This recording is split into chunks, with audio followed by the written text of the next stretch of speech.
النهارده هجرب فسيخ في السعوديه. نعصر ليمون كده على الحته اللي احنا هناكلها. بسم الله.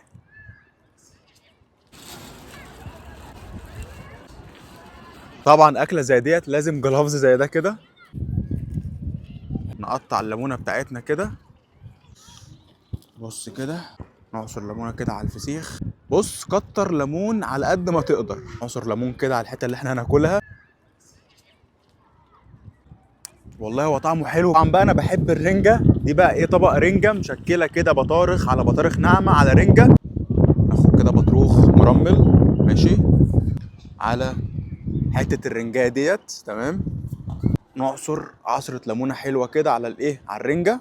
عملنا بقى ساندوتش بقى ميكس كده. يلا بسم الله.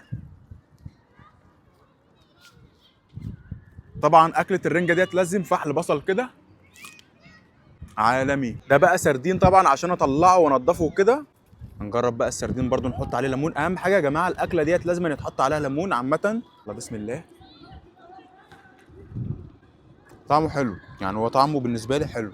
بصوا يا جماعه الحاجات ديت والله العظيم انا كنت في مكه، لقيت واحده متابعاني على التيك توك قالت لي بما ان انت موجود في مكه فانا هديك بقى شويه فسيخ من اللي انا بعمله ورنجه وحاجات من دي. فانا قلت لها اصلا ما باكلش الحاجات دي، بس قالت لي جربها. بس بصراحه الحاجات بتاعتها حلوه. الرنجه كان طعمها حلو، الميكس اللي هو البطارخ مع البطارخ الناعمه مع الرنجه كانت حلوه. السردين برضو طعمه مقبول بالنسبه لي.